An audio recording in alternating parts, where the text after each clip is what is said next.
ఆ, మనం ఈరోజు ఈ యొక్క సేత్ స్వరంలో 16వ పేజీలో ఉన్నాం. ప్రతిరోజు నేను పేజీ నెంబర్ కూడా ఎండింగ్ లో చెప్తుంటాను, అలాగే బిగినింగ్ లో కూడా. అయితే ముందుగా మరి ఎవరి శ్వాస వారి గురువు అని చెప్పినటువంటి పత్రిజీ, పితామహ బ్రహ్మర్షి పత్రిజీ మరి ఎలా జగద్గురు అయ్యారు, మరి ఆయనకి మనం ఏమిచ్చి రుణం తీర్చుకోగలం? మన సాధన ద్వారా ఆ స్థితిని అందుకోవడానికి ప్రయత్నం చేయడం తప్ప. అయితే వాస్తవికతలను ఇక్కడికి వస్తే, వాస్తవికతలను నడిపించే అంతర్గత నిబంధనలేమిటో మాకు తెలుసు అంటున్నారు సేత్. వాస్తవికతలను నడిపించే అంతర్గత నిబంధనలు, వాటిని నేను అహోరాత్రులు నాకు కావలసిన విధంగా ఉపయోగిస్తుంటాను. నా ఈ మారుతూ ఉండే ఆనవాలు నా సహచరుల్ని ఇబ్బంది పెట్టదు సరికదా. నా ఆలోచనలకు, భావాలకు, మనస్థితికి సంకేతాలుగా వారు గ్రహించేందుకు సహకరిస్తుంది. ఇప్పుడు అసలు ఇదంతా చదవక ముందే మనం మాట్లాడుకున్న మాట ఇక్కడ చక్కగా లింక్ అయింది. చూడండి, ఏంటి? మనకి సహకరించేందుకు మనం వారికి, వారు మనకి సహకరించడానికి జరుగుతుంది, అది గ్రహించుకుంటారు నా సహచరులు అని చెప్తున్నారు. సో మనం ఇప్పుడు సేత్ సహచరులం గనక ముందే ఆ విషయం మాట్లాడుకున్నాం. సో మనకు తెలియకుండానే మన ద్వారా ఆ విషయాన్ని మాట్లాడేలా చేసింది ఎవరు? ఇప్పుడు సేత్ మహానుభావుడు. మరి పత్రిజీ ఏం చెప్పారు? ఒక 10,000 మంది సేతులు, ఒక 10,000 మంది ఓషోలు, ఒక 10,000 మంది అలా రాంపాలు, ఇలాంటి మాస్టర్స్ అందరూ కలిపితే నేను రా అన్నారు ఒకసారి. మరి అది అర్థం అవ్వాలంటే మామూలు విషయమా? ఆయన ఏదో తమాషాగా చెప్పారనుకుంటాం. కాదు, ఆయన ఏం చేశారు, ఎలా, అసలు ఏ స్థితిలో ఉన్నారు అన్నది ఎవరికి వారు ధ్యానం ద్వారా తెలుసుకోవాల్సిందే. అందుకే ఎవరిని వారు అర్థం చేసుకోవాలి, కానీ పక్క వాళ్ళని అర్థం చేసుకోవడం కోసం ప్రయత్నం చేయకండి అన్నారు సార్. కాబట్టి మనకిప్పుడు సేత్ ఎలా సహకరిస్తున్నారో చూడండి. శాశ్వతత్వం, స్థిరత్వములకు ఆకారంతో సంబంధం లేదు. అవి ప్రాథమికంగా ఆనందం, ప్రయోజనం, విజయం, గుర్తింపుల సమగ్రతతో సంబంధం కలిగి ఉంటాయి. నా కర్తవ్యాలను నిర్వహించేందుకు నేను అస్తిత్వపు విభిన్న స్థాయిల్లోకి ప్రయాణిస్తూ ఉంటాను. నా కర్తవ్యాలు ప్రాథమికంగా ఒక అధ్యాపకుడి యొక్క, విద్యావేత్త యొక్క కర్తవ్యాల్లా ఉంటాయి. ఆ కర్తవ్య సాధనకు ఆ వ్యవస్థల్లో నాకు సహకరించగల ఉపకరణాలను, సాంకేతిక నైపుణ్యాన్ని ఉపయోగించుకుంటాను. సో మనకేదైనా అర్థం కాకపోతే కూడా సహకరించడానికి ఆ సాంకేతిక నైపుణ్యాన్ని, ఆ స్కిల్ని ఆయన ఉపయోగించుకుంటారు. మన ద్వారా ఆయన చాలా క్లారిటీ ఇస్తారు. అంటే నేను ఏ వ్యవస్థలో పనిచేస్తున్నానో ఆ వ్యవస్థలోని సామర్థ్యాలను, భావనలను అనుసరించి ఒక పాఠాన్ని నేను పలు రకాలుగా బోధించవచ్చు. సో మన ద్వారా మాట్లాడుతూ బోధిస్తున్నది ఆయనే అన్నమాట. ఈ పుస్తకంలోను, ఈ సందేశాలలోను నా గుర్తింపుకు లభ్యమైన అనేక వ్యక్తిత్వాల ద్వారా నా నేనులోని ఒక భాగాన్ని ఉపయోగిస్తున్నాను. నేను ఇక్కడ ఉపయోగించే సేత్ వ్యక్తిత్వం అనబడే నేను వేరే వాస్తవికత వ్యవస్థలో అర్థం అవదు. సో ఇప్పుడు ఇక్కడ ఎంతమంది అయితే జాయిన్ అయ్యారో, ఎంతమంది అయితే వింటున్నారో, తర్వాత ఎంతమంది అయితే వింటారో, వాళ్ళు సేతు యొక్క వాస్తవికతలో ఉన్నట్టు లెక్క. అందువల్లే ఎక్కువగా రాలేకపోవడానికి కారణం కూడా అదే ఉంటుంది. అది చేరుకున్నప్పుడు మాత్రమే రాగలుగుతారు. అన్ని వాస్తవికతా వ్యవస్థలు భౌతికతను సంతరించుకొని ఉండవు. కొన్నింటికైతే భౌతిక ఆకారంతో పరిచయమే ఉండదు, లింగ భేదమే ఉండదు. నా గుర్తింపులో న్యాయబద్ధమైన భాగమే అయినప్పటికీ ఎన్నో భౌతిక అస్తిత్వాలలో జీవించిన నేను ఒక మగ వ్యక్తిత్వంతోనే మీతో మాట్లాడను. నా ఇంటి పరిసరాల్లో నేను నా ఇష్టమైన ఆకారం పొందుతుంటాను. నా ఆలోచనలకు అనుగుణంగా అది రకరకాలుగా మారుతుంటుంది. అంటే ఆయన యొక్క ఆకారం ఎప్పటికప్పుడు రకరకాలుగా మారుతుంటుంది. ఇంతమంది ద్వారా అది పనిచేస్తుంది అంటే, ఆ చైతన్యం పనిచేస్తుంది అంటే ఎన్ని ఆకారాలను పొందుతోంది అన్నది మనం అర్థం చేసుకోవాలి. మీరు ఇంచుమించు ఇలాగే మీ అజాగృత చేతన నుంచి మీ భౌతిక ఆకారాన్ని ఏర్పరచుకుంటారు. కానీ కొన్ని ముఖ్యమైన తేడాలు ఉన్నాయి. మీ లోపలి భావనకు అనుగుణంగా మీ శరీరాన్ని మీరు ప్రతి క్షణం సృష్టించుకుంటున్నారని కానీ, నిరంతరం సాగే మీ ఆలోచనల వేగానుగుణంగా మీ శరీరం రసాయనిక, విద్యుదయస్కాంత రీతుల్లో మారుతుంటుందని కానీ మీకు తెలియదు. మనలో ఎన్నో మార్పులు జరుగుతుంటాయి రసాయనికంగా, కెమికల్గా, లోపల కూడా. భౌతికంగా మనం ఒకలాగే ఉన్నామని అనుకుంటాం, కానీ మన లోపల మన భావనకు అనుగుణంగా మన శరీరంలో ప్రతి కణాన్ని మనం మళ్ళీ మళ్ళీ సృష్టించుకుంటున్నామని దానికి అవసరమైనవి, అలాగే నిరంతరం సాగే ఆలోచనల వేగానికి అనుగుణంగా కూడా ఈ శరీరంలో రసాయనిక విద్యుదయస్కాంత రీతుల్లో మారుతూ ఉంటుందని మనకు తెలియదనే విషయాన్ని ఆయన చెప్తున్నారు. అందుకనే ధ్యానంలో ముఖ్యంగా మనం గమనించుకోవాల్సింది, ఎరుకతో ఉండవలసింది ఎంతో ఉంది అనే విషయాన్ని చాలా స్పష్టంగా చెప్తున్నారు. భౌతిక ఆకారం చేతనపైనే ఆధారపడి ఉందని చాలా కాలం క్రితమే మేము తెలుసుకున్నాం కాబట్టి ఆకారాలను మార్చుకోవడం నాకు తేలికైపోయింది. మా అంతర్గత అనుభవాలను, అనుభూతులను విశ్వాసపాత్రంగా అవి అనుసరించేలా తీసుకుంటున్నాం. భౌతిక ఆకారాలను మార్చుకోవడం ఏ చేతనలోనైనా ఉన్న లక్షణమే. ఆ మార్చుకోగల సామర్థ్యాలలో అనేక స్థాయిలు ఉంటాయి. జీవరాశుల పరివర్తన చరిత్రను పరిశీలిస్తే మీ వ్యవస్థలోనూ ఈ మార్పు ప్రక్రియ జరుగుతోందని అర్థమవుతోంది. కానీ చాలా చాలా నెమ్మదిగా జరుగుతుంది. మేము ఏకకాలంలో చాలా భౌతిక ఆకారాలని ధరించగలం. మీరు ఈ పని చేయగలరు, కానీ మీకు తెలియదు. మీ శరీరం పడక మీద జడంగా నిద్రిస్తున్న వేళ మీ చేతన కలల్లో సుదూర ప్రాంతాలకు పయనిస్తుంటుంది. మీతో అన్ని విధాల సారూప్యమైన ఒక భావన రూపాన్ని ఏకకాలంలో మీరు సృష్టించగలరు. మీరు మీ స్నేహితుడి గదిలో ఉన్నప్పుడు కూడా ఇలా మీ చేతనకు ఎరుక లేకుండా సంభవించవచ్చు. కాబట్టి ఒక నిర్దిష్ట సమయంలోనే ఆకారాలను సృష్టించడం అనే హద్దు చేతనకు లేదు. మనం కలలో మనము కూడా, మన శరీరం కూడా వేరే రూపంలోకి మారడము, లేకపోతే మన ఎదురుగ్గా ఉన్న వాళ్ళు కూడా వేరే రూపాల్లోకి మారడము మనం గమనిస్తూ ఉంటాం. ఒక రూపం ఇంకో రూపంలోకి మార్చుకోవడం కలలో జరిగినంత తేలిగ్గా మనకి ఎందుకు జరగట్లేదు ఇహంలో, ఇక్కడ భౌతికంగా అంటే మనకి ఆ మార్చుకోగల సామర్థ్యం ఉండి మనం దాన్ని పట్టుకోలేదు అని చెప్పడం జరుగుతుంది. సో కాబట్టి ధ్యానం ద్వారా ఎంతో ప్రయోజనం ఉంది. దాని ద్వారా ఎన్నో సాధించవచ్చు. తెలుసుకోవాలి అంతే. ఆ స్థాయిని, సమర్థతని పెంచుకోవాలి ధ్యానం ద్వారా. మరి ఈ విషయంలో మీకన్నా మేము చాలా ముందున్నాం. ఎందుకంటే ఈ ఆకారాలను మేము పూర్తి ఎరుకతో సృష్టించగలం. అదే మాట నాతో చెప్పబడింది కూడా. ఎరుకతో మనం ఉన్నట్లయితే ఇంకా ఎన్నో సాధించగలం. ఇవే సవాళ్లను ఎదుర్కొనే, ఇవే అభివృద్ధి ప్రణాళికలను ఆచరించే ఇతరులతో నా అస్తిత్వ క్షేత్రాన్ని పంచుకుంటున్నాను. అయితే కొంతమంది నాకు తెలుసు, కొంతమంది తెలియదు. మేము భావ ప్రసరణం ద్వారా పరస్పరం సందేశాలు పంపుకుంటాం. మీ భాషలన్నిటికీ ఈ భావ ప్రసరణే మూలం. అలా కానప్పుడు వాటి సంకేతం అర్థహీనం అవుతుంది. సో ఈ భాషలన్నీ కూడా, ఈ అక్షరాలన్నీ కూడా సంకేతాలు మాత్రమే. ముఖ్యమైనది భావం. ఆ యొక్క భావ ప్రసరణ ద్వారా సందేశాలు పంపుకోవడం జరుగుతుంది ఆయన తన తోటి వారికి. మేము అలా సందేశాలు పంపుకుంటామంటే మేము మానసిక పదాలను వాడతామని అనుకుంటే పొరపాటే. మా సందేశాలన్నీ ఉష్ణ మరియు విద్యుదయస్కాంత ప్రతిబింబాల ద్వారా జరుగుతాయి. చూడండి ఎంత టెక్నికల్ గా, ఎంత సైంటిఫిక్ గా ఉందో. మనకి అర్థం కావడం కూడా చాలా కష్టం అవుతుంది. అందువల్లే శోధన. సో ఎలా జరుగుతుంది? సందేశాలన్నీ ఉష్ణ మరియు విద్యుదయస్కాంత ప్రతిబింబాల ద్వారా జరుగుతాయి. అలాంటి ఒక ప్రతిబింబాల శ్రేణికి ఎంతో ఎక్కువ అర్థం ఇవ్వగల సామర్థ్యం ఉంటుంది. మరి ఆ సందేశాల్లో గాఢత, వాటి వెనుక గల అనుభూతి తీక్షణతను బట్టి ఉంటుంది. అనుభూతి తీక్షణత అనే పదం పక్కదవ పట్టించేది అయినప్పటికీ, మరి ఇప్పుడు నమస్కారం అనే పదం ఇంత పొడుగుంటే 2 చేతులు ఎత్తి నమస్కరిస్తే భౌతికంగా ఒక సంకేతం ఎలా అయితే కనబడుతుందో, అలాగే మరి ఆనందంగా ఉన్నప్పుడు ఆ భావం కళ్ళల్లో ఆటోమేటిక్ గా ముఖంలో ఎలా అయితే కనబడుతుందో దాని గురించి మాటలకి, భాషకి లొంగదు. సో ఆ యొక్క తీవ్రత అనేది ఆ భావ ప్రకటన, భావ సందేశాల ద్వారా అందుతుందన్నమాట. మీ అనుభవంలో ఉండే అనుభూతులకు సర్వ సమానమైనవి మేము పొందుతాం. కానీ అవి మీకు తెలిసిన ప్రేమ, ద్వేషం, కోపం కావు. మీ అంతరింద్రియాలకు సంబంధించిన 3 కొలతల మానసిక ఘటనలు, అనుభవాలుగా మీ అనుభూతులను వివరించవచ్చు.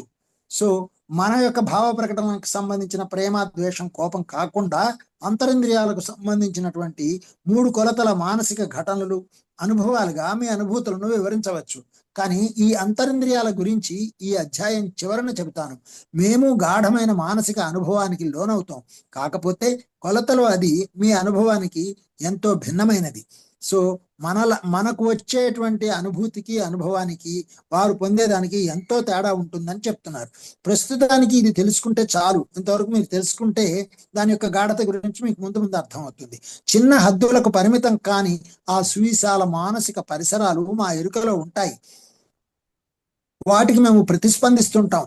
ఆ భావనలో కొట్టుకుపోతామేమో అనే భయం మాకుండదు. కాబట్టి మేము మీకన్నా చాలా స్వేచ్ఛగా ఆ అనుభూతులను పొందడం జరుగుతుంది.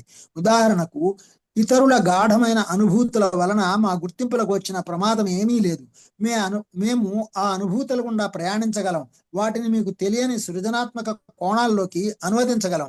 అంటే ఏంటనమాట, ఒక సాక్షి తత్వంతో ఉన్నప్పుడు మాత్రమే ఆ అనుభూతికి లోను కాకుండా దాన్ని గమనిస్తూ దాన్ని కావలసినటువంటి కోణంలోకి అనువదించుకునేటువంటి మార్చుకునేటువంటి సామర్థ్యం ఉంటుంది. ఇది ఇప్పుడు మీకు సహజం కాదు. మేము అనుభూతులను దాచుకోము, ఎందుకంటే ప్రాథమికంగా అది అసాధ్యం, అవాంఛనీయం. అయితే వాటిని ఎలా ఉపయోగించుకోవాలో మీరు ఇంకా నేర్చుకోలేదు గనక మీ వ్యవస్థలో అవి అవస్థల పాలు చేసేవిగా కనిపిస్తాయి. వాటి సంపూర్ణ సామర్థ్యం, సృజనాత్మక శక్తుల గురించి ఇప్పుడిప్పుడే నేర్చుకోబోతున్నారు. మేము మన భౌతిక ఆకృతి మీద మన గుర్తింపు ఆధారపడి లేదు అనేది తెలుసుకున్నాం గనక ఏ ఆకారాన్నైనా పొందగలం. మనం నిర్దిష్టంగా ఈ శరీరమే నేను అని అనుకుంటున్నాం కాబట్టి మనం మార్చుకునే సామర్థ్యం మనకు తక్కువగా ఉంటుంది, అసలు చాలా కష్టంగా ఉంటుంది.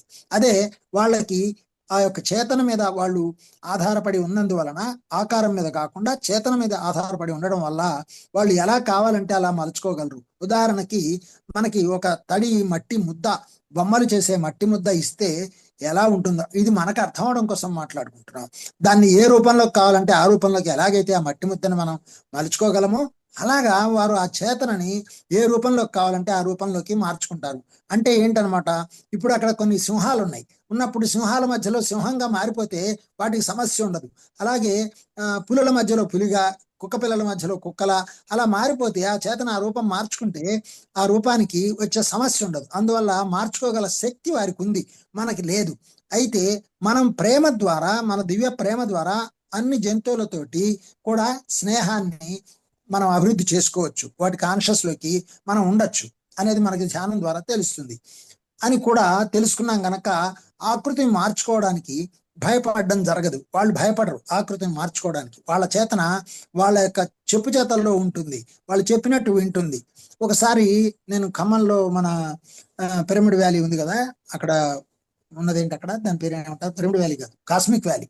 అక్కడికి వెళ్ళినప్పుడు ఒక కుక్క అక్కడ నేను దిగుతూనే నా దగ్గరకు వచ్చింది. వచ్చేసి నా చుట్టూ తిరుగుతూ నా కాళ్ళల్లో ఉంటూ నేను ధ్యానంలో కూర్చుంటే వచ్చి నా ఒళ్ళో కూర్చుంది. నిజంగా నేను ధ్యానం చేసినంతసేపు కదలకుండా నా ఒళ్ళో కూర్చుంది. నాకు చాలా ఆశ్చర్యం అనిపించింది. సో అలాంటి వైబ్రేషన్స్ మనకి మాస్టర్స్ కల్పించి వాటి యొక్క చేతనతో, అనుబంధంతో ఉండేటట్టుగా చేయడానికి సహకరిస్తారు మనం చేసుకున్న ధ్యానం వల్ల. అలాంటివి ఎంతో మందికి ఎన్నో అనుభవాలు జరుగుతాయి. కాబట్టి వాటిని గుర్తుపెట్టుకొని అన్ని జీవులతో స్నేహం చేయడం ఎలా అనేది నేర్చుకోవడం కోసం అలాంటి అనుభవాలు వస్తాయి. సో ఇప్పుడు ఇక్కడ మీ భాషలోని చావు అంటే మాకు తెలియదు, మా ఉనికి మమ్మల్ని అనేక పరిసరాల్లోకి తీసుకెళ్తూ ఉంటుంది. చూడండి, వాళ్ళకి మరణంతో సంబంధమే లేదు. ఆ ఉనికియే వాళ్ళ ఉనికి. అంటే ఏంటి, వాళ్ళ చైతన్యం ఉన్నటువంటి ఆ మూమెంట్ ఏదైతే ఉంటుందో దానంతటా అది ఆ స్థితిలో నుంచి అనేక పరిసరాల్లోకి తీసుకెళ్తూ ఉంటుంది వాళ్ళని. వాటితో మేము మమేకమైపోతుంటాం. మరి ఆయా పరిసరాల్లో ఉన్న నియమ నిబంధనలకు అలవోకగా కట్టుబడి ఉంటాం. ఇందాక నేను అన్నాను కదా, ఇప్పుడు అక్కడ సింహాల గుంపు ఉంటే అక్కడికి వెళితే సింహంగా మారిపోవడం, వాటి మధ్యలో ఉండడం, అలా అనమాట. మేమందరం అధ్యాపకులం అయినందువల్ల మారిపోయే భావన, వాస్తవికతలు ఉన్న వ్యక్తిత్వాలకు అర్థమయ్యేలా మా పద్ధతులను మార్చుకుంటూ ఉంటాం. ఎప్పటికప్పుడు వాళ్ళ పద్ధతుల్ని కూడా మార్చుకోవడం జరుగుతూ ఉంటుంది. అంత సామర్థ్యం కలిగి ఉంటారు ఆ చేతన యొక్క వాళ్ళ చెప్పు చేతుల్లో ఉన్నందువల్ల. చేతన ఆకారం మీద ఆధారపడి ఉండదని ముందే చెప్పాను కదా. అయితే అది ఎల్లప్పుడూ ఏదో ఆకారాన్ని సృష్టించాలని చూస్తుంటుంది.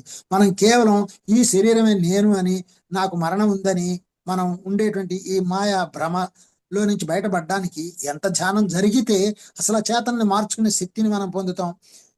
అందుకనే ఎన్ని వేల సార్లు చనిపోవాలి మీరు అని చెప్పారు నిన్న. వారి స్థాయిని మనం అందుకోవాలంటే, ఆ జ్ఞానం మనం పొందాలంటే ఎన్ని వేల సార్లు శరీరాలని మనము మార్చుకోవాల్సి, జన్మలు ఎత్తాల్సి ఉంటుంది.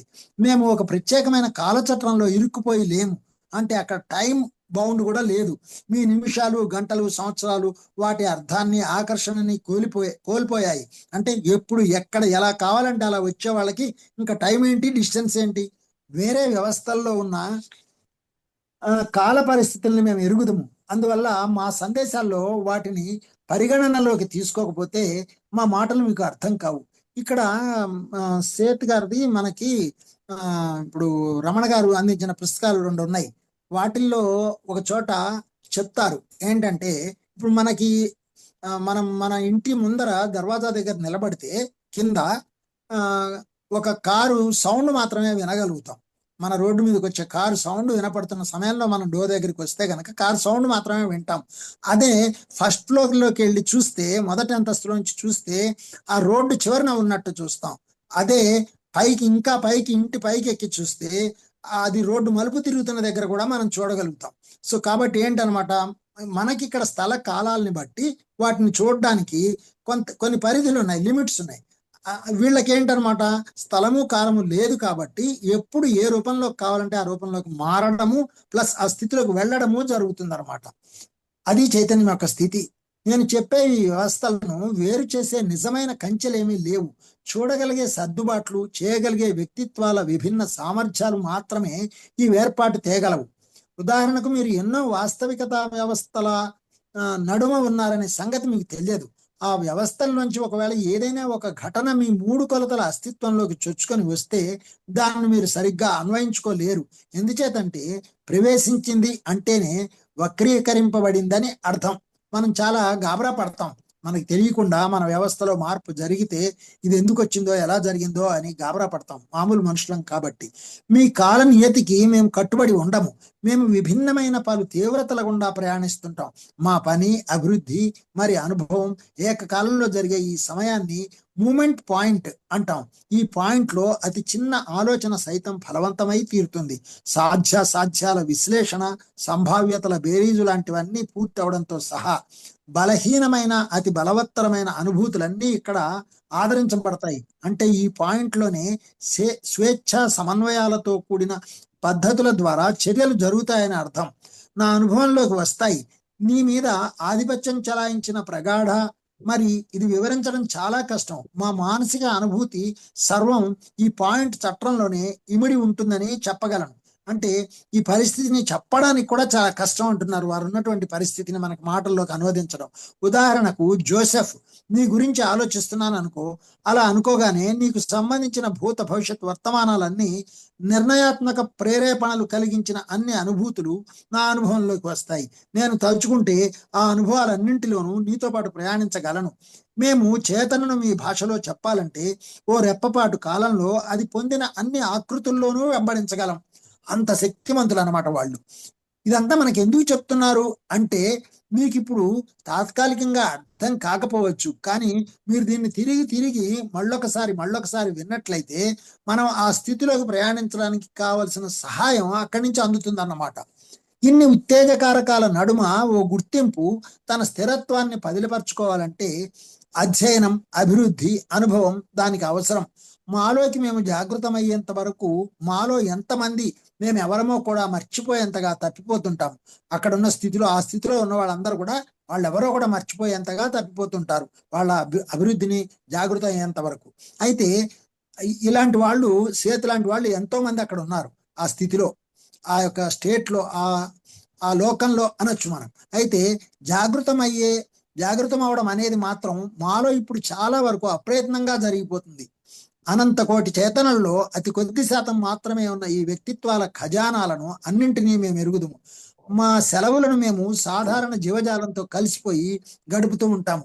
వాళ్ళు పని చేస్తూనే మళ్ళీ మధ్యలో సెలవులు ఉంటాయట, అంటే విశ్రాంతి సమయాలు.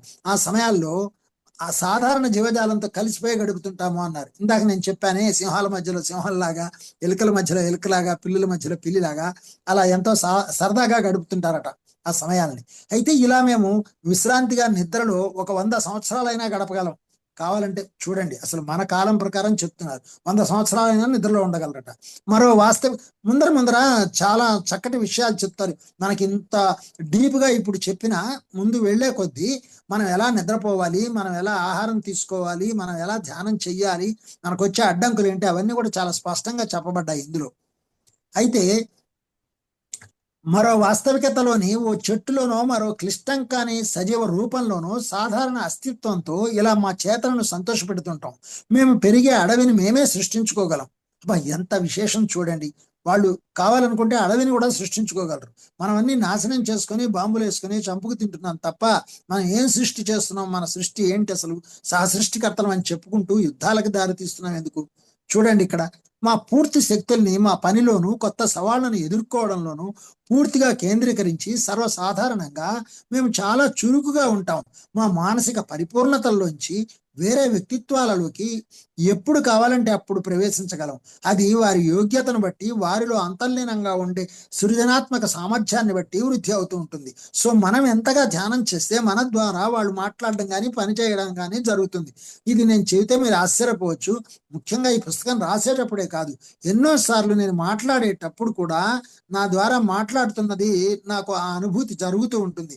ఇప్పుడు పైన ఫ్యాన్ 4లో తిరుగుతున్నా, బయట అంతా చల్లగా ఉన్న శరీరం అంతా చెమటలు పడుతున్నాయి నాకు ఇది చదివేటప్పుడు. అంటే ఏంటనమాట, ఆ యొక్క చైతన్యము ఆయనతో తాదాత్మ్యత చెంది ఆ యొక్క ఉష్ణాన్ని కలిగిస్తుంది. ఇందాక అన్నారు కదా, ఉష్ణము చలి ఏది కావాలంటే అది మేము పరివర్తితం చేసుకోగలం మా చేతనని, మా పరిసరాలని అని. సో ఇప్పుడు నాలో ఉన్న పరిసరాన్ని ఆయన ఎంత వేడిగా మార్చారో, అంటే ఒక జిజ్ఞాసతో కూడినటువంటి బోధకుడుగా ఆయన ఇంకా నా ద్వారా పనిచేస్తున్నారని నాకు అర్థమవుతోంది ఈ సమయంలో.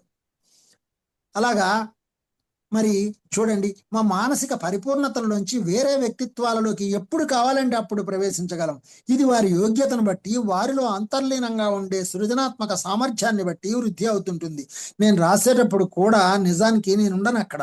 నేను చెబితే మీకు చాలా అతిశయోక్తిగా కూడా అనిపించచ్చేమో, కానీ ఎంత వాస్తవంగా ఉంటుందంటే నిజానికి అసలు అక్కడ రాస్తున్న పదాలు ఎలా వస్తాయి అంటే, మరి పత్రిజీ ఆ రోజున అలా జస్ట్ సింపుల్ గా సరదాగా బ్లెస్సింగ్స్ ఇచ్చారు.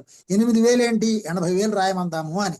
సో అలాగా, సో నేను ఎవరిని, అక్కడ ఎక్కడైతే మనం ఆ చైతన్యంతో తాదాత్మ్యత చెంది ఉంటామో మన ద్వారా ఆటోమేటిక్ గా జరుగుతాయి. ఎవరి మార్గాన్ని వారు ఎన్నుకునే స్వేచ్ఛ వారికి ఉంది. సో ఇప్పుడు నాకు ఏమి ఇచ్చారనమాట, ఆ గజల్ రూపంలో ధ్యానాన్ని జ్ఞానాన్ని అందించడానికి ఇచ్చారు. ఆ స్వేచ్ఛ నేను కోరుకున్నది నాకు ఇవ్వబడింది. అలాగా ఎవరు ఏది కోరుకుంటే అది ఇవ్వబడుతుంది. వారు దానికోసం చేసే సాధన దాని మీద ఆధారపడి ఉంటుంది. ఇది ఒక సరదాగా చేసే పనిలా మాత్రం భావించడం జరగదు. సో ఏది కూడా సరదాగా చేసేది కాదు. ప్రతి వారు వారి గుర్తింపులో ఒక భాగం, ఆ భాగాన్ని వారికి తెలిసిన ఒకే రకమైన అస్తిత్వం దిశగా వృద్ధి చేస్తుంటారు. ప్రతి వ్యక్తిత్వానికి బాల్యంలోనూ స్వప్నావస్థలోనూ కొంతైనా దాని అంతర్గత చేతన యొక్క నిజమైన స్వేచ్ఛ యొక్క ఎరుక ఉంటుంది. నేను చెప్పే ఈ సామర్థ్యాలన్నీ ప్రతి వ్యక్తిత్వపు చేతన యొక్క అంతర్గత లక్షణాలే. సో ప్రతి వ్యక్తిత్వపు చేతనలో కూడా ఈ యొక్క లక్షణాలు సామర్థ్యాలు ఉన్నాయన్నమాట. మరి నేను చెప్పిన విధంగా నా పరిసరాలు నిరంతరం మారుతుంటాయి. నిజానికి మీవి కూడాను. సో పరిసరాలు అంటే కేవలం చుట్టూ ఉన్న వాతావరణమే కాదు, అంతర్గత పరిసరాలు. ఇప్పుడు మనలో జరుగుతున్నటువంటి మార్పులు ఏవైతేనే అవన్నీ కూడా మన యొక్క ప్రత్యేకమైన పరిసరాలే. అంతర్బుద్ధికి తోచే సరైన వాటిని సైతం మీరు హేతువాదంతో కొట్టిపారేస్తుంటారు. ఉదాహరణకు, మీరున్న గది అకస్మాత్తుగా చిన్నదిగా, ఊపిరాడనట్టుగా మీకు తోచే దాని కొలతలలో మార్పు కేవలం మీ ఊహాజనితం అనుకుంటారు. మీ భావనల ప్రభావంతో సంబంధం లేకుండా అలా మారిందని మీరు అనుకుంటారు. అసలు నిజం ఏమిటంటే, భౌతికమైన కొలతలు అలాగే ఉన్నప్పటికీ ఆ పరిస్థితుల్లో నిజంగానే ఆ గది అలా అయిపోయింది. అంటే మీ పట్ల గది యొక్క మానసిక ప్రభావం మొత్తం మారింది. ఆ ప్రభావం మీతో పాటు ఆ గదిలో ఉన్న మిగతా వారిపైన ఉంటుంది. మీ మానసిక నిర్మాణంలోను, రక్తంలోని ఉత్తేజక స్రావాల విడుదలలోను మార్పులు తెచ్చే కొన్ని ఘటనలను అది జరిగేలా చేస్తుంది. ఇప్పుడు చెప్పాను కదా, ఇదే గదిలో నేను మాట్లాడకుండా ఇలా కూర్చుంటే చల్లగా ఉంటుంది, హాయిగా ఉంటుంది. మరి ఇప్పుడు మాట్లాడుతుంటే మాటల వలన కాదు ఇది వేడెక్కేది, ఈ యొక్క ఎనర్జీ వలన, ఇందులో ఉన్నటువంటి ఎనర్జీ వలన, ఇప్పుడు చేస్తున్న పని వలన ఈ శరీరంలో ఉన్న పరిసరాలు మారిపోతాయి అన్నమాట. గది పొడవు వెడల్పులలో అంగుళాలు లేదా అడుగుల్లో మార్పున్న మాదిరి అనిపించకపోయినా ఆ గదిలో జరిగిన మార్పులకు భౌతికంగా కూడా మీరు ప్రతిస్పందిస్తారు. అసలు నేను ఇలా చెప్పాలని అనుకోలేదు. చూడండి, దానికి సంబంధించిన వాతావరణమే ఇక్కడ వచ్చింది. గది కొలతలే మారవు, కానీ వాతావరణ పరిస్థితి, పరిసరాలు మీకు మార్పు జరుగుతుంది. నా స్నేహితుడు జోసెఫ్ని ఉన్న మాదిరి అన్న పదం క్రింద గీత గీసి మరి రాయమన్నాను. ఎందుకంటే మీ కొలిచే సాధనాలు కూడా ఆ మార్పును కొలవలేవు, ఎందుకంటే అవి కూడా అదే స్థాయిలో మార్పు చెందాయి కనుక. సో మార్పు అనేది మనకి కనపడదనమాట, కనిపించకుండా జరుగుతుంది అది. మీరు నిరంతరం మీ రూపాన్ని, అవయవ రచనని, మీ భౌతిక శరీరం అర్థాన్ని, మీ సుపరిచిత పరిసరాల్ని మార్చుకుంటూ ఉంటారు. కానీ ఈ మార్పుల్ని పరిగణనలోకి తీసుకోకుండా ఉండేందుకు శతదా ప్రయత్నిస్తుంటారు. మేమేమో వాటి చేతికే పగ్గాలు అప్పగిస్తూ ఉంటాం. ఎందుకంటే మమ్మల్ని నడిపించే మా అంతర్గత స్థిరత, సహజ ప్రేరణకు, సృజనాత్మకతకు పెద్దపీట వేస్తుంది. అయితే ఆధ్యాత్మిక మానసిక గుర్తింపు సృజనాత్మకమైన మార్పు మీదే ఆధారపడి ఉంటుందని దానికి తెలుసు. మరి అందువల్ల మా పరిసరాలలో అద్భుతమైన తులారాహిత్యం ఉంటుంది. తులారాహిత్యం అంటే ఏంటనమాట? అవి ఎప్పటికప్పుడు మారిపోతూ ఉంటాయి, స్టెబుల్ గా ఉండవు. అంటే అక్కడ మార్పులు ఇష్టారాజ్యంగా ఆడుకుంటాయి. భౌతిక పదార్థాల్లో ఇలా నిరంతరం జరిగే మార్పులకు మీ కాల నిర్మాణం మీ కళ్ళు కప్పి వాటి సాపేక్ష శాశ్వతత్వానికి సంబంధించిన ఊహలతో తప్పుదోవ పట్టిస్తుంది. లాంఛనప్రాయమైన వాస్తవికతను మాత్రమే మీరు గ్రహించేలా మీ ఇంద్రియాలు వాటి శాయశక్తులా అవి కృషి చేస్తుంటాయి. మీది కానీ చేతనల సంతోషంగా మారే స్వభావాన్ని అంతర్బుద్ధిలోను స్వప్నావస్థలోను మాత్రమే గ్రహించగలరు. ఆ విషయాల్లో మీకు జ్ఞానోదయం కలిగించడం నా కర్తవ్యాలలో ఒకటి. మీకు బాగా పరిచయం అన్న వస్తువుల్ని ఉపయోగించాలి. మీరు అన్వయించుకోగల మీ వ్యక్తిత్వపు భాగాలనే ఉపయోగించాలి. ఇప్పుడు మనం చూస్తుంటాం హస్తలాఘవం, ఈ యొక్క ఇంద్రజాలం విద్యల్లో మన కళ్ళెదురుగానే మన కళ్ళని మోసం చేస్తారు. వాళ్ళు ఎలా మార్పులు చేస్తూ ఉంటారు చైతన్యాన్ని, అక్కడ వస్తువుల్ని అంత వేగంగా వాళ్ళు తిప్పుతారనమాట. ఇక్కడేంటి, యాక్చువల్గా మన చేతననే మనం మార్చుకునే శక్తి మన దగ్గర ఉంటుంది. అక్కడేంటి, హస్తలాఘవం, ఆ చేతి యొక్క వేగ నిపుణతతోటి వాళ్ళు ఆ వస్తువుల్ని అలా మారుస్తారే తప్ప వాస్తవంగా చేయరు. ఇక్కడ మనకి వాస్తవంగా చేసుకునే అవకాశం ఉంటుంది, మార్చుకునే శక్తి మనకు ఉంటుంది, సామర్థ్యం మనకు ఉంటుంది అనే విషయాన్ని సేత్ బాగా తెలియజేస్తున్నారు. మా పరిసరాలకు అంతమే లేదు. మీ భాషలో చెప్పాలంటే మా పని చేసుకునేందుకు స్థలానికి కానీ సమయానికి కానీ కొలత లేదు. దీనివల్ల సరైన నేపథ్యం, అభివృద్ధి లేకపోతే ఏ చేతన మీదైనా విపరీతమైన ఒత్తిడి ఉంటుంది. దాక్కునేందుకు సరళమైన నులివెచ్చని విశ్వం అంటూ లేదు మాకు. అయితే మేమింకా పొలిమేరల్లో మెరిసే అత్యంత విలక్షణమైన వాస్తవికతా వ్యవస్థల పట్ల అప్రమత్తంగా ఉన్నాం. భౌతిక ఆకృతులను మించిన ఎన్నో రకాల చేతనలు ఉన్నాయి. ఎవరి మరుగున దాచుకునే వ్యవస్థలో వారు, మరి ఎవరి గ్రహింపు ప్రణాళిక వారిదే అయి నివసిస్తున్నారు. అయినప్పటికీ వీటన్నిటికీ ఈ మరుగుపరిచే వ్యవస్థల లోపల ఒక వాస్తవికత అనేది ఉంది అన్న అంతర్బుద్ధి ఉంది. అదే ఎలాంటి వాస్తవికతనైనా దానిని ఏ పేరుతో పిలిచినా సరే రూపొందిస్తోందని తెలుసు. మీ స్వప్నావస్థలో ఈ స్వేచ్ఛలన్నీ మీకు సహజంగానే ఉంటాయి. చూడండి, కళలో ఏం జరుగుతున్నా మనం యాక్సెప్ట్ చేస్తాం. అందువల్ల ఆ మార్పులు అనేవి, ఆ చేతనలో మార్పులు, ఆకారాల్లో మార్పులు, ప్రదేశాల్లో మార్పులు, సమయంలో మార్పులు ఆటోమేటిక్గా జరిగిపోతూ ఉంటాయి. ఎందుకంటే మనం అక్కడ యాక్సెప్టెన్స్ కండిషన్స్లో ఉంటాం. అంటే మనము ఈ నేను అనే ఎరుకలో ఉండం, లోపల ఉన్నటువంటి నేనుతో కలిసి ఉంటాం కనుక యాక్సెప్ట్ చేస్తాం. ఇక్కడ అలా ఉండదు కనుక ఇక్కడ జరగవు, మన కళ్ళెదురుగా జరగవు. ఆ విషయాన్ని మనం ఇక్కడ గ్రహించుకోవాలి. మీ సామర్థ్యాలను కనబరిచేందుకు తరచుగా మీరు ఆ స్వాప్నిక జగత్తును కల్పించుకుంటూ ఉంటారు. ఏంటది? మీ సామర్థ్యాలను కనబరిచేందుకు. అంటే మనం ఇక్కడ చేయలేనివి, సాధించలేనివి, మనం అనుకున్నవి ఎన్నో కళలో సాధించడం జరుగుతుంది. అందుకనే కళలు కనండి అన్నారు అబ్దుల్ కలాం కూడా. అంటే ఏంటంటే కళ్ళు తెరిచి కాదు, కళ్ళు మూసి కాదు, మనము సంకల్పము అనేదే మన కళ. అది ఉన్నప్పుడు దానికోసం మనం పని చేస్తాం, ఇక్కడ సాధించడం జరుగుతుంది. ఇక్కడ కూడా మనం వాటిని ఈ చేతన ద్వారా సాధించుకోవచ్చు. మీ అద్భుత కృత్యాలను తెలుసుకోగల విధానాలను అక్కడ కలలుగానండి అన్నది ఆయన. ఇక్కడ భౌతికమైనటువంటి వస్తువుల గురించి, సాధనల గురించి, విజయాల గురించి. మరి అలాంటి అబ్దుల్ కలాం గారు ఇచ్చినటువంటి బ్రహ్మోస్ అస్త్రమే ఈరోజు పనిచేసింది, విజయాల్ని సాధిస్తున్నాం. కానీ నాశనం వైపు ఎందుకు వెళ్తున్నాము మనము? ఈ ప్రపంచం ఎలా వెళ్తుందో ఆ యొక్క విద్యావేత్తలకి, మేధావులకి తెలుసు. వాళ్ళ ద్వారా కూడా ఈ యొక్క మహామాస్టర్స్ పనిచేసి ఎప్పుడు ఏది జరుగుతుందో వాళ్ళకి తెలుసు. కాబట్టి అలాంటి శక్తుల్ని వాళ్ళకి ఇవ్వడం జరిగింది, కులాలకి మతాలకి అతీతంగా. సో ఈ తెలుసుకోగల విధానాలను నేర్చుకోవడం ఎలాగో, మీరు ఈ అద్భుత కృత్యాలను తెలుసుకోగల విధానాలను నేర్చుకోవడం ఎలాగో తర్వాత చెప్తాను అంటున్నారు. ఎందుకు? ఇప్పుడు కొంత ఉపోద్ఘాతం జరిగితే గాని మనం దాన్ని అర్థం చేసుకోలేం. కాబట్టి మీ రోజువారీ భౌతిక జీవితంలోని మీ నైపుణ్యంతో వాటిని పోల్చుకోవడం ఎలాగో కూడా తర్వాత చెప్తాను. మీ స్వాప్నిక పరిసరాలలో మార్పులు సర్దుబాట్లు చేసుకోవడం నేర్చుకుంటే భౌతిక పరిసరాల్లోనూ మార్పులు చేసుకోవడం సులభంగా నేర్చుకోవచ్చు. ఈ వాక్యాన్ని బాగా అండర్లైన్ చేసుకోండి. మీ స్వాప్నిక పరిసరాలలో మార్పులు సర్దుబాట్లు చేసుకోవడం నేర్చుకుంటే భౌతిక పరిసరాలలోనూ మార్పులు చేసుకోవడం సులభంగా నేర్చుకోవచ్చు.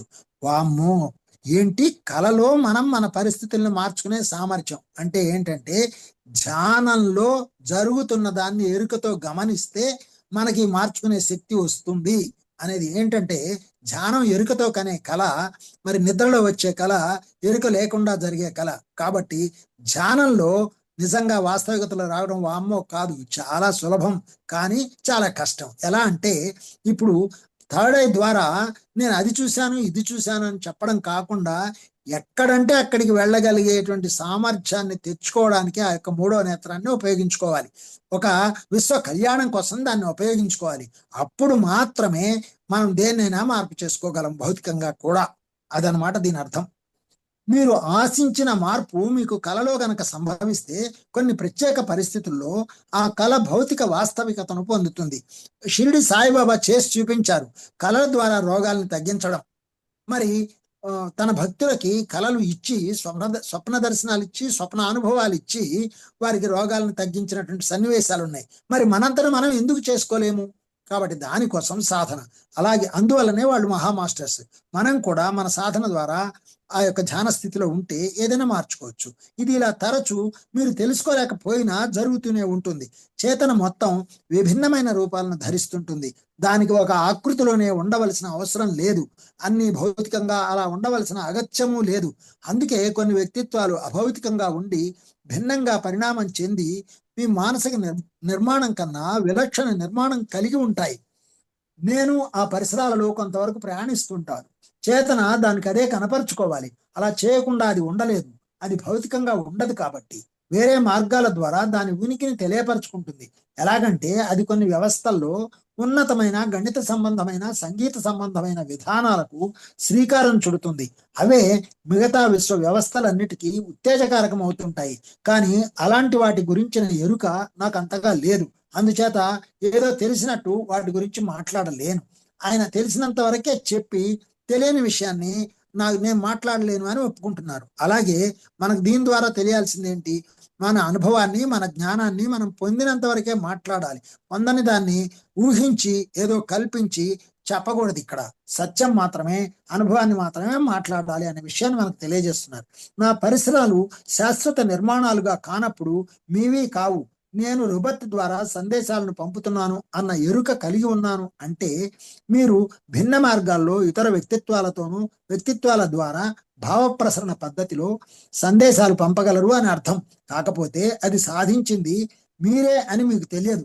ఇప్పుడు మనం ఒక ఉదాహరణ అనుకుంటే, ఇక్కడ ఏంటి, మనం ఏదో ఒక గ్రూప్ లో కలిసాము, ఒకళ్ళిద్దరి ద్వారా కలిసిన తర్వాత అక్కడి నుంచి ఇక్కడికి షిఫ్ట్ అయ్యాం. అంటే ఏంటి, మనం చేయాల్సిన పనిని లౌకికమైనటువంటి కోణంలో నుంచి భౌతికమైన కోణంలో నుంచి భౌతికమైనటువంటి ఆధ్యాత్మికమైనటువంటి కోణంలోకి మనల్ని నడిపించింది ఎవరు? మన చేతన, మనలో ఉన్న ఆసక్తి, జిజ్ఞాస, నేను ధ్యానపరంగా ఎదగాలి అనేటువంటి ఆకాంక్ష.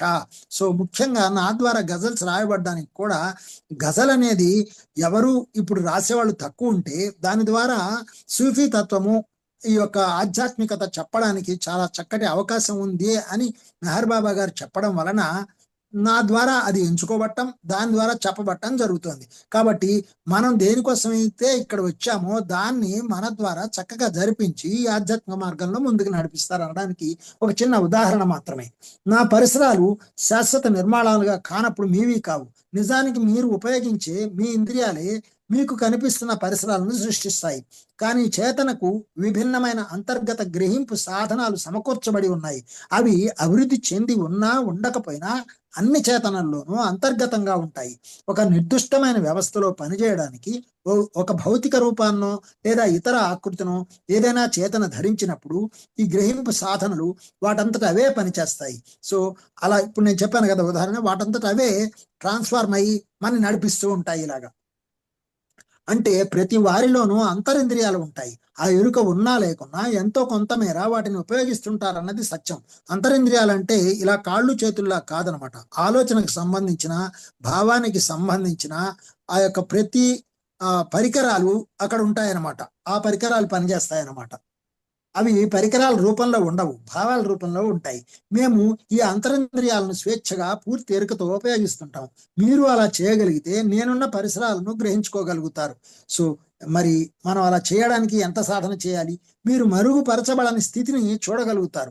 మరి అక్కడ ఘటనలు, ఆకారాలు, కాలం, మూసలు ఒకదానికొకటి బంకలా అతుక్కుపోకుండా స్వేచ్ఛగా ఉండడం చూడగలుగుతారు. ఉదాహరణకి మీరున్న గదిని శాశ్వతంగా అనిపించే సరంజామాతో నింపబడిన దానిగా కాక రకరకాల వస్తువులలో నిండి ఉన్న విస్తారమైన అణువుల అనేక కణాల నాట్యంగా తిలకించేలా మీ దృష్టిని మార్చుకోగలుగుతారు. ఇది చాలా గొప్ప ఉదాహరణ. ఏంటంటే మన గదిలో ఒక మంచము, కొన్ని పుస్తకాలు, ఒక టేబుల్, ఒక పెన్ను, ఒక లైటు, సెల్ ఫోన్, ఇంకా కుర్చీలు, ఇవన్నీ చాలా ఉన్నాయి. కానీ వీటిని వస్తువులుగా కాకుండా ఒక చైతన్యవంతమైనటువంటి వెలుగుతున్నటువంటి కణాల ప్రవాహంగా మనం చూడగలిగే స్థితికి మనం ధ్యానంలో ఎదుగుతాం.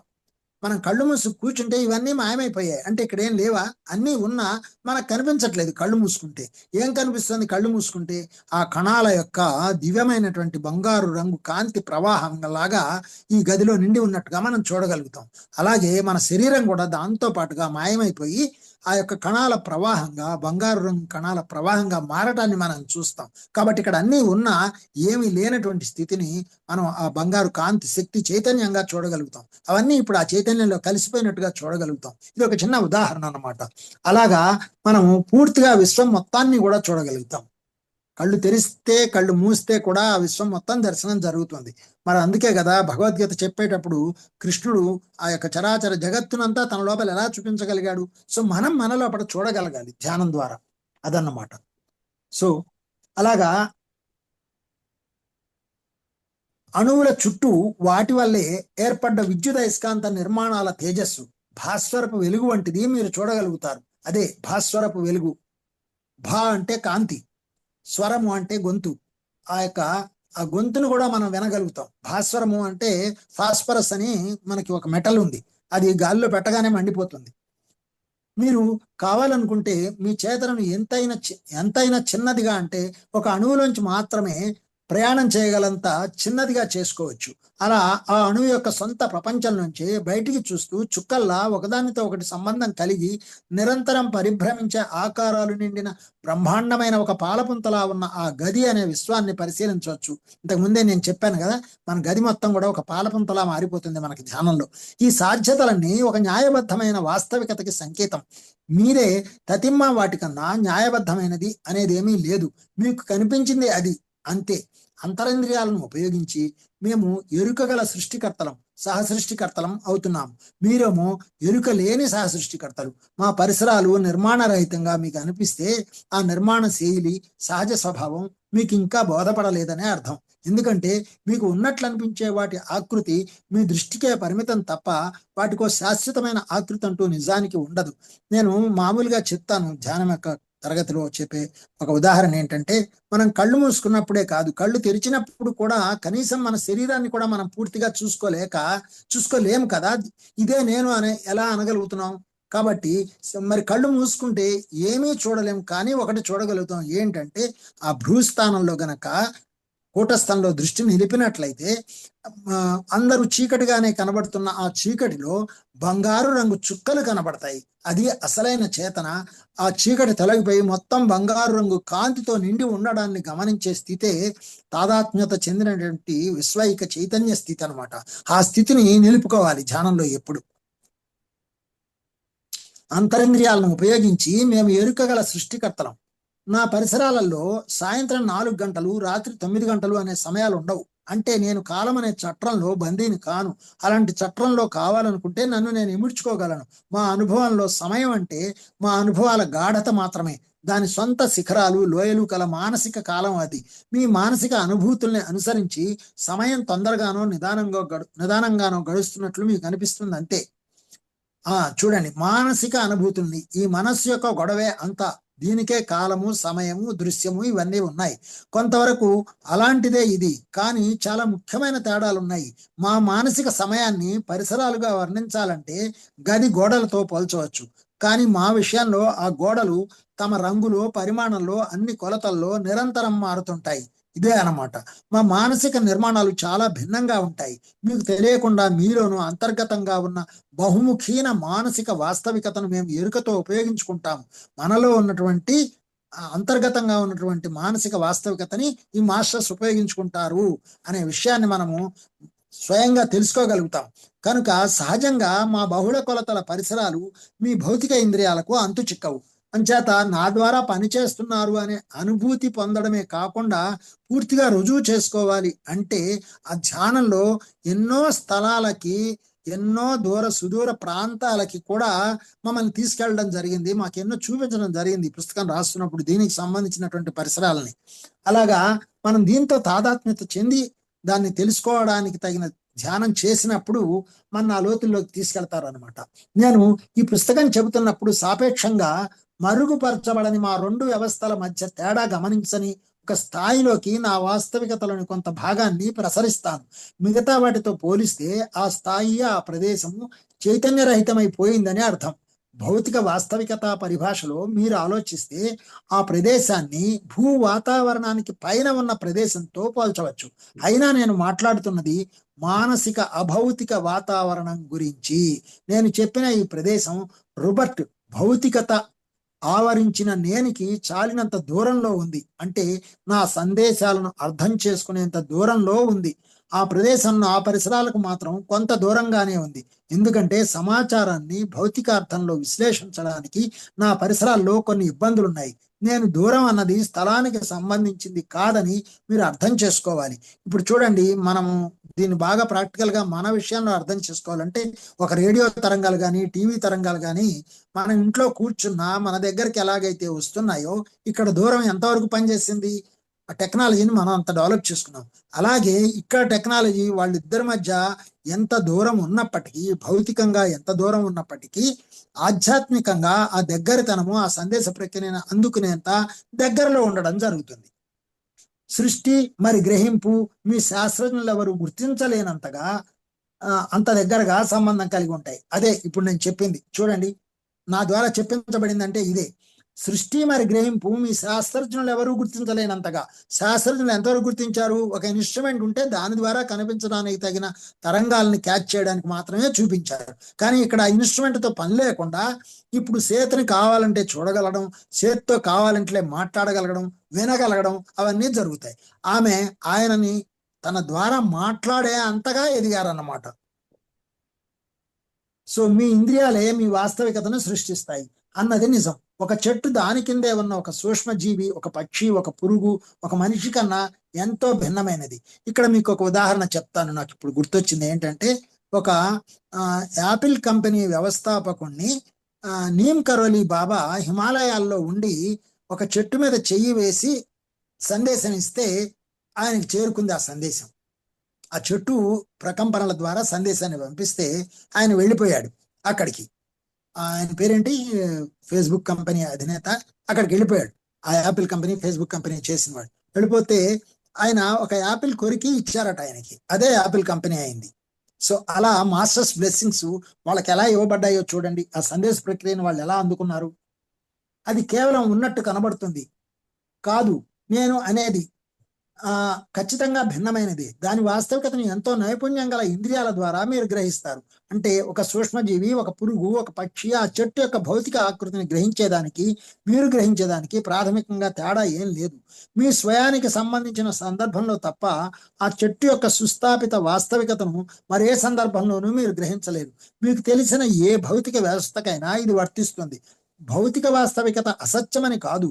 భౌతిక చిత్రాన్ని అనేక పద్ధతుల్లో విభిన్న కృత్రిమ వేషాలుగా గ్రహించి చేతన తనను తాను బహిర్గతం చేసుకుంటుంది. భౌతిక ఇంద్రియాలు మీ అనుభవాన్ని భౌతిక గ్రహింపుగా అనువాదం చేసుకునేలా బలవంతం చేస్తాయి. మన చేతన చూడండి, ఈరోజు ఈ ఆకృతితో ఇక్కడ పనిచేస్తోంది అంటే ఇంతకుముందు ఎన్ని జన్మలెత్తింది, ఎన్ని ఆకృతుల్లో పనిచేసింది. ఒక షిరిడి సాయిబాబాని అడిగితే మీ వయస్సు అంటే లక్షల సంవత్సరాలు అన్నాడు. సో మరి మన వయస్సు ఎంత? మనం ఎన్ని రకాలుగా మారం? ఎవరి చేతన వారిదే. మళ్ళీ ఎవరిని వారే, ఇక్కడ ఎవరి వాస్తవానికి వారే సృష్టికర్తలు అన్న పత్రిక వాక్యం గనక మనం గుర్తుపెట్టుకుంటే మన వాస్తవికతాన్ని మనం ఎలా సృష్టించుకుంటూ మార్చుకుంటూ వచ్చామో మరి తెలుసుకొని ఇంకా ఎలా ఎదగాలో మనం తెలుసుకోగలుగుతాం. మీ అంతరింద్రియాలు మీ గ్రహింపు పరిధిని విస్తృతం చేసి మీ అనుభవాలన్నీ మరింత స్వేచ్ఛగా విశ్లేషించి కొత్త ఆకారాలను, కొత్త మాధ్యమాల్ని మీలో సృష్టించేందుకు అనుమతిస్తాయి. వీటి ద్వారానే మీ యొక్క లేక మరేదైనా చేతన తనని తాను తెలుసుకుంటుంది. అంటే గత జన్మలన్నీ తెలుసుకోమని కాదు నేను చెప్తోంది. మనం ఇప్పటికి ఎన్నో లక్షల జన్మలు ఎత్తి ఉన్నాము. ఎక్కడి నుంచో ఇక్కడికి పరివర్తితమై మన చేతనని మనం మార్చుకుంటూ వచ్చాము. ఒకేసారి మన చేతనని అన్నిట్లో చూసుకోగలగటం, అన్నీ నేనే అంతా నేనే అని భగవద్గీతలో కృష్ణుడు చెప్పాడంటే దాని అర్థం ఇదే.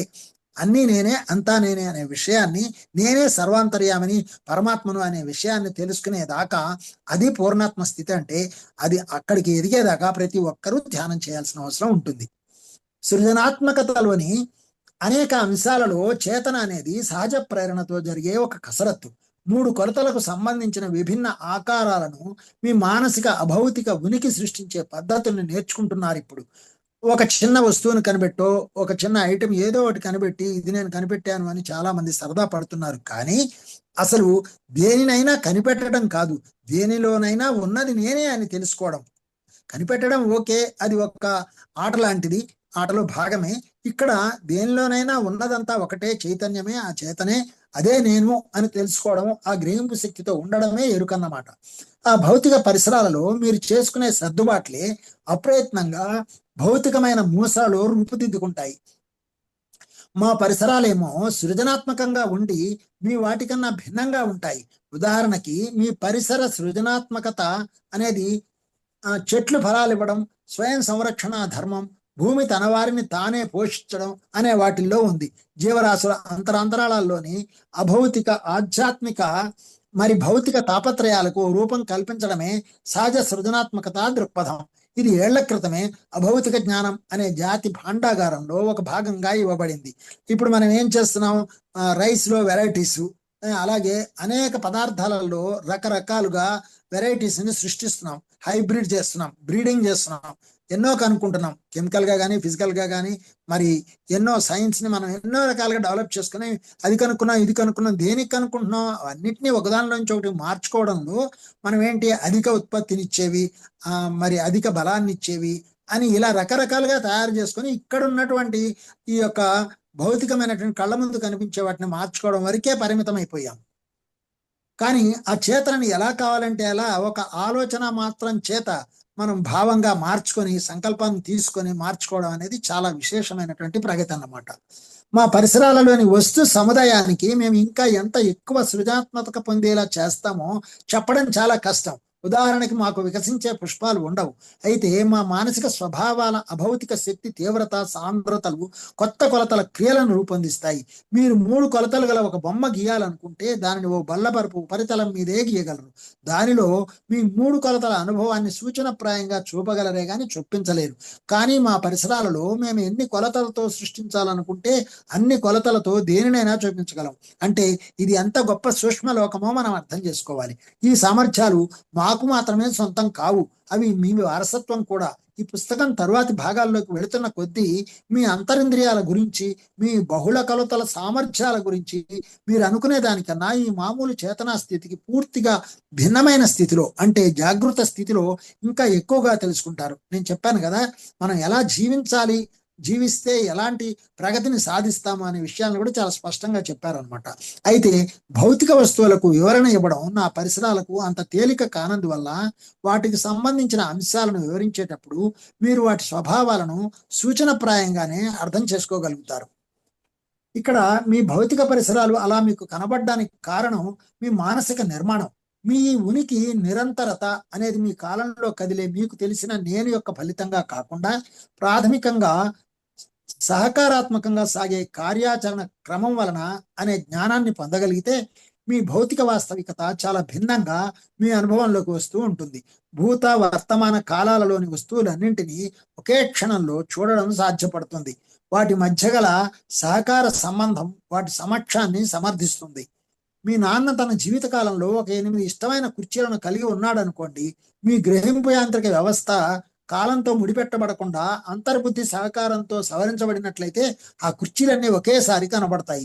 లేదా ఒకటి గనక ఉంటే మిగతావి ఎరుకలోకి వస్తాయి.